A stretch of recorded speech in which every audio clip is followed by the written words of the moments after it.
আসসালামু আলাইকুম রহমতুল্লাহ। বিয়াস কেমন আছেন? আশা করি সবাই ভালো আছেন। বিয়াস ভিডিওতে যেই কোকাটেল পাখিগুলো দেখতেছেন বিয়াস, আমার একটি গত ভিডিওতে এই পাখিগুলো দেখেছিলেন বিয়াস। যে পাখিটা খাচ্ছে এই পাখিটা বিয়াস আমাদের মাঝে আর নেই। পাখিটা মারা গিয়েছে বিয়াস। ঠান্ডা লাগে 2 দিনের টাইমের ভিতরে পাখিটা মারা যায়। এর জন্যই বিয়াস আগের একটি ভিডিওতে আমি বলেছিলাম যে এই শীতে কোকাটেল পাখি যে কোনো পাখি না কেনার জন্য। আসলে পাখিগুলো খুব দ্রুত মারা যায় ঠান্ডা লাগলে। বিয়াস আপনারা জানেন যে কোকাটেল পাখি মূলত একটু দামি পাখি, 5-6 হাজার টাকার নিচে হয় না আসলে। সেই পাখিগুলো যদি আসলে মারা যায় সেক্ষেত্রে টাকাটা বড় কথা না, কথাটা হচ্ছে শখের পাখিগুলো যখন মারা যায় তখন অনেকটাই কষ্ট লাগে যে আসলে যদি পাখিগুলো চোখের সামনে মারা যায় হঠাৎ করে। ভিউয়ার্স আপনারা আমার এই আগের এই ভিডিওতে দেখেছিলেন আমি ঠান্ডাকে ঠেকানোর জন্য এরকম একটা লাইটও ব্যবহার করতে বলেছিলাম সবাইকে, এবং কি আমি নিজেও ব্যবহার করেছিলাম। তারপরও ভিউয়ার্স গ্রাম অঞ্চল হওয়ার কারণে ঠান্ডাটা একটু বেশি হওয়ার কারণে ভিউয়ার্স পাখিটাকে আসলে ঠান্ডা থেকে বাঁচাতে পারিনি। ভিউয়ার্স আসলে মূলত যখন পাখিকে দেখবেন যে আদার খাচ্ছে না ঠিক মতো এবং কি ঝিমাচ্ছে, তখনই আপনারা খুব দ্রুত আপনারা ঠান্ডার ওষুধ খাওয়ানোর চেষ্টা করবেন। না হলে আমার মতো এরকম ক্ষতিগ্রস্ত আপনারাও হতে পারেন। ভিউয়ার্স আমি এটার সাথে ঘটে যাওয়া ঘটনাগুলি আপনাদের মাঝে আমি শেয়ার করি, যেন আমার মতো অন্য কারো এভাবে ক্ষতি না হয়, আসলে আগে থেকেই মানুষ ট্রিটমেন্ট নিতে পারে। সেটার জন্যই আসলে মূলত আমার ভিডিওটা করা। ভিউয়ার্স আমার হাতের কাছে ঠান্ডার ওষুধ না থাকার কারণে আমি কিন্তু ওষুধগুলো খাওয়াতে পারিনি।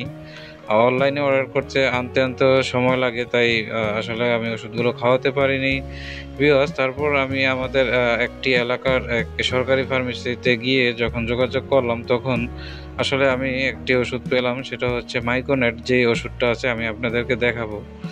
সেই ওষুধটা আসলে খাওয়ানোর পরে আসলে ভিউয়ার্স আমার যে একটা পাখি ছিল কোকাটেল, সেই পাখিটা আলহামদুলিল্লাহ সুস্থ হয়ে গেছে। ভিডিওতে আপনারা অবশ্যই দেখতে পারবেন। ভিউয়ার্স আরেকটা জিনিস মাথায় রাখবেন ভিউয়ার্স, আপনারা যখন শখের পাখিগুলোকে পালেন ভিউয়ার্স, এগুলা মানুষের কাছ থেকে একটু দূরে রাখার চেষ্টা করবেন। ভিউয়ার্স আপনারা জানেন যারা নাকি হাঁস মুরগি কবুতরের পাখির খামারি আছে, তারা কিন্তু কখনো মানুষকে প্রবেশ সহজে এভাবে করায় না। যদিও করায় স্প্রে করে তারপর ভিতরে ঢুকায় ভিউয়ার্স, মানুষের সাথেও ভিউয়ার্স ভাইরাস ঢুকতে পারে। যদি একবার রানীক্ষেতের ভাইরাস ঢুকে যায় খামারে ভিউয়ার্স, আপনার পাখিগুলো কিন্তু মরে শেষ হয়ে যাবে। ভিউয়ার্স আমি পাখি পালার আগে ভিউয়ার্স আমি কোয়েল পাখি পেলেছিলাম, অল্প কিছু দিয়ে শুরু করেছিলাম। কোয়েল পাখি লাভজনক একটি ব্যবসা ভিউয়ার্স। আমি আসলে অল্প কিছু দিয়ে শুরু করেছিলাম, এগুলো দৈনিক ডিম পারতো ভিউয়ার্স। তো আমার 28 থেকে 30টার মতো প্রতিদিন ডিম আসতো ভিউয়ার্স। এই ডিমগুলো দিয়ে আমি ছোট আকারে একটি ইনকিউবেটর বানিয়ে অনেকগুলো বাচ্চাও ফুটাইছিলাম, অ্যাডালও হয়েছিল ভিউয়ার্স। হঠাৎ করে রানীক্ষেতে আক্রমণ করার কারণে আমার 70 থেকে 80 পিস আপনার কোয়েল পাখি মারা যায়। তারপর থেকে আমার সবগুলো কোয়েল পাখি মারা যাওয়ার পর থেকে আমি ভিউয়ার্স এগুলো ছেড়ে দিই। আর ভিউয়ার্স দেখতে পাচ্ছেন এখন আমার এই যে কোকাটেল পাখিটা একটা আছে, আর একটা হচ্ছে আগেও দেখেছিলেন একটা ভিডিওতে আমার হীরামন তোতা যেই টিয়া পাখির একটা বাচ্চা ছিল, এটাও কিছুদিন আগে ঠান্ডা লাগছিল। এটাকে গরম পানি খাওয়ানোর পর দিয়ে আলহামদুলিল্লাহ ভালো হয়ে গেছিল। তো এইটাকেও এবার ওষুধটা এনে খাইয়ে দিয়েছি, আলহামদুলিল্লাহ এটাও এখন সুস্থ আছে। আর সাথে যেই আপনার কোকাটেল পাখিটা দেখতেছেন, সেই পাখিটাও ভিউয়ার্স এখন আলহামদুলিল্লাহ সুস্থ আছে। ভিউয়ার্স আপনারা জানেন যে আমি আর আগের একটি ভিডিওতে বলেছিলাম যে ঠান্ডার ওষুধ আপনারা শীতকালে মাস্ট ঘরে রাখবেন, না হলে কিন্তু হঠাৎ করে ঠান্ডা লেগে 1-2 দিনের ভিতরে তখন পাখি মারা যেতে পারে।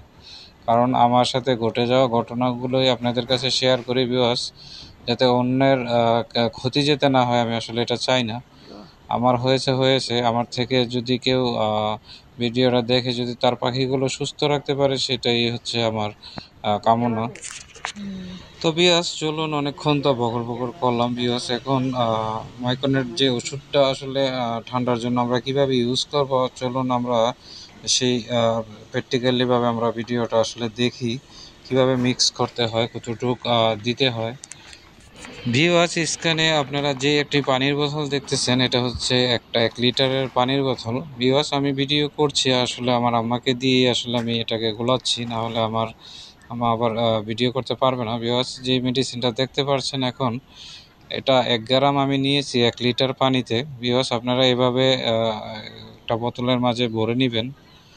আর পরেও হাতটা কিভাবে পরিষ্কার করবেন সেটাও আপনাদেরকে আমি দেখাবো। আপনার হাতের কাছে কাগজ না থাকার কারণে আমরা এভাবেই ভরে নিচ্ছি। আপনাদের যেভাবে সুবিধা হয় সেভাবে ভরে নিবেন। ভিউয়ার্স, এভাবে নিয়ে পানিটা একটু জাকিয়ে তারপরে আপনারা দিয়ে দিবেন। আর একটা কথা মাথায় রাখবেন, এই শীতে কিন্তু 4-5 ঘন্টার ভিতরে এই পানিটাকে খাওয়া শেষ করে ফেলবেন।